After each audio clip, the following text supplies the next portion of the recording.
எல்லாருக்கும் வணக்கம். நான் திரௌபதி 2 திரைப்படத்தோட இயக்குனர் மோகன்ஜி. உங்ககிட்ட சில விஷயங்களை பகிர்ந்துக்கலாம் அப்படின்னு தான் இந்த காணொளி. நாங்கள் ஜனவரி 30ஆம் தேதி வரலான்னு தான் பிளானில் இருந்தோம். வேறு வழி இல்லாமல் பொங்கலுக்கு ஒரு ஸ்லாட் கிடைக்குது.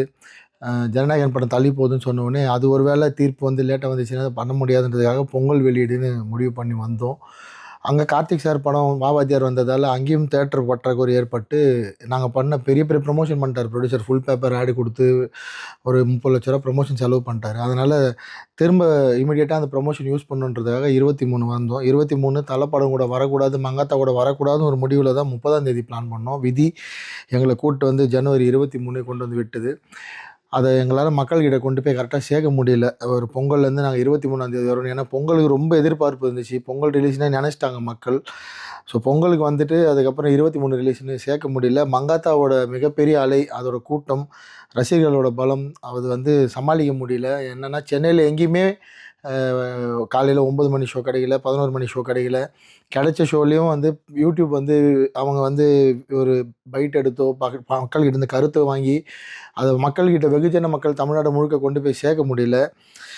இதன் காரணமாக எப்போவுமே எனக்குன்னு ஒரு ஆடியன்ஸ் இருக்காங்க. அவங்களுக்கே நான் வந்து இந்த படம் பண்ணியிருக்கேன், இந்த டேட்டில் வந்திருக்குன்னு தெரியல. படம் தெரியும், திரௌபதி 2 எல்லாருக்கும் தெரியும். பட் 23ஆம் தேதி ரிலீஸ் ஆகிருக்கு, படம் ஓடிட்டுருக்குன்னு தெரியல. நேற்று எனக்கு வந்து கலெக்ஷனுன்றது என்னால் என்னன்னே தெரியல, என்ன நடக்குது. கிட்டத்தட்ட 360 திரையரங்களில் தமிழ்நாட்டில் ஓடியும் ரொம்ப சொற்ப எண்ணிக்கையில் தான் வந்து கலெக்ஷன் வந்திருக்கு. அது வந்து இது வந்து நான் 2 வருஷம் கடுமையாக உழைச்சி, அவ்வளோ பேர் உழைச்சி ஒரு மிகப்பெரிய வரலாற்று படம். இந்த படம் வந்து இந்த மாதிரியான ஒரு சூழலுக்கு போக வேண்டிய தகுதி உள்ள படமே இல்லை. இது மற்ற டைரக்டரோ மற்ற ப்ரொடியூசரோ வந்து இதை வந்து தாண்டி போயிடுவாங்க. பட் என்ன மாதிரி எந்த பின்புலமே இல்லாமல் சினிமாவில் ஒருத்தர் கூட எனக்காக ஒரு ட்வீட்டு, இந்த படம் நல்லா இருக்குது, இந்த படம் பாருங்கன்னு சப்போர்ட் பண்ணி ஒரு டைரக்டரோ ஒரு ப்ரொடியூசரோ ஒரு நடிகரோ கூட பக்கத்தில் நின்று அந்த மாதிரி ஆளே இல்லாமல் நான் தனியாக போராடி வந்திருக்கேன். உங்களை மட்டுமே நம்பி, மக்களை மட்டுமே நம்பி திரும்ப உங்ககிட்ட தான் வந்து நிற்கிறேன். எப்படியாவது எனக்காக படம் பார்த்த ஒரு 1,00,000 பேர் இருக்கீங்க. இந்த 1,00,000 பேர் தயவு செஞ்சு படம் பார்க்காத மற்றவங்க கிட்ட இதை பற்றி பேசுங்க. கிராமங்களுக்கு கொண்டு போங்க. இது வந்து கிராமங்களுக்கு இருக்க மக்களுக்கான படம் தான். மக்களுக்கு இப்படி ஒரு படம் வந்திருக்குன்னு தெரிஞ்சால் நிச்சயமாக வந்து பார்ப்பாங்க. அட்லீஸ்ட் திருவண்ணாமலை, செஞ்சி, விழுப்புரம், கள்ளக்குறிச்சி, உளுந்தூர்பேட்டை, கடலூர், சிதம்பரம், பாண்டிச்சேரி, அரியலூர், ஜெயங்கொண்டம் இங்கே இருக்கிற மக்களாவது இந்த சேலம், ஆத்தூர், தருமபுரி, கிருஷ்ணகிரி, ஓசூர், இது எல்லாமே வேலூர், ராமினிப்பேட்டை, இதெல்லாம் எப்போவுமே எனக்கு வந்து படம் ஓடுற ஏரியா. ரொம்ப கலெக்ஷன் அதிகமாக இருக்கும். சென்னை எப்போவுமே கொஞ்சம் டல்லாக தான் இருக்கும். ஆனால் இந்த ஏரியாலே இந்த படம் வெளியே வந்திருக்குன்னு மக்களுக்கு தெரியாதது என்னால் என்ன பண்ணுறதுன்னு தெரியல. அதனால் இதான் கடைசி வீடியோவாக இருக்கும்.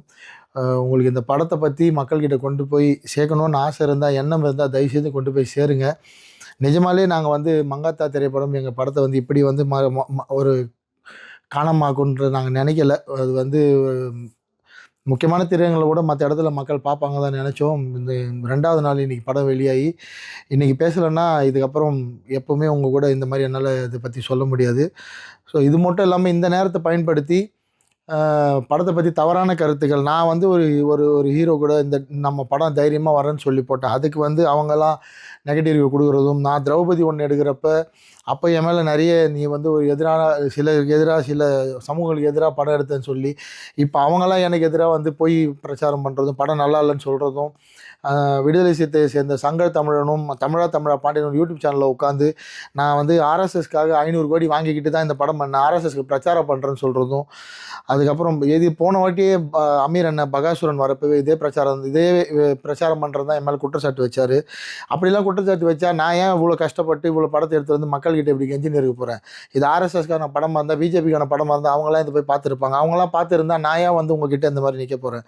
இது நான் மக்களுக்கான படம், இது மறைக்கப்பட்ட வரலாறுக்கான படம், இது தமிழ் மண்ணோட வரலாறு. இங்கே ஒருத்தன் உயிரை கொடுத்து காப்பாற்றி இந்த மதத்தை, இந்த இந்து மதத்தை நமக்கு வந்து கொடுத்துட்டு போயிருக்கான், இந்த கோயில்களை காப்பாற்றி கொடுத்துட்டு போயிருக்கான் வீர வல்லாள மகாராஜான்னு. அவரை பற்றிய வரலாறு, அவரை பற்றின பதிவு. இதை வந்து நீங்கள் வந்து எந்த அமைப்புக்கு படம் எடுத்தேன், இந்த கட்சிக்கு படம் எடுத்தேன்னு சொல்லி மக்கள்கிட்ட தவறாக பிரச்சாரம் பண்ணி மக்களை படம் பார்க்காம விட்றதுல உங்களுக்கு அப்படி என்ன சந்தோஷம்னு தெரியல. சினிமாவில் உண்மையை மட்டுமே சொல்லி இத்தனை வருஷம் நின்று இருக்கேன். திரும்பவும் மக்கள்கிட்ட தான் வந்து நிற்கிறேன். உங்களோட தீர்ப்பு தான் வந்து எங்களை காப்பாற்ற போகுது. நீங்கள் தான் தீர்ப்பு கொடுக்க போகிறீங்க. உங்ககிட்ட ரொம்ப கேட்டுக்கிறேன், தாழ்மையாக கேட்டுக்கிறேன். படம் பார்த்த அத்தனை பேரும் தயவு செஞ்சு படம் பார்க்காதவங்க கிட்ட உங்களுக்கு படத்தை பிடிச்சிருந்தா போய் பார்க்க சொல்லுங்கள். இந்த இந்த ஒரு வாரம் நீங்கள் எங்களுக்காக செய்கிற இந்த இந்த உதவி நிச்சயமாக எங்களை மாதிரி கொஞ்சம் கொஞ்சமாக முன்னுக்கு வர திரைப்பட கலைஞர்களுக்கு மிகப்பெரிய உறுதுணையாக உதவியாக இருக்கும். நிஜமாலேயே எங்களுக்கு திரைப்படத்துறையில் சுத்தமாக சப்போர்ட் கிடையாது. அது அவங்க மேலே தப்பும் கிடையாது. சொல்ல வரல, செய்யணும்னு அவசியம் இல்லை. மக்களை மட்டுமே நம்பியிருக்கேன். உங்ககிட்ட மட்டுமே மன்றாடி கேட்டுக்கிறேன். தயவுசெய்து திரௌபதி 2 திரைப்படத்தை பற்றி பார்க்கறதுக்காவது ஒரு முறை யோசிங்க. படம் பார்த்தவங்க எனக்காக ஒரு பதிவோ இல்லைனா ஒரு வீடியோ காணொலியோ போட்டு உங்களுக்கு படத்தை பற்றி தெரியாதவங்களுக்கு தெரிய வைங்கன்னு ரொம்ப தாழ்மையாக கேட்டுக்கிறேன்.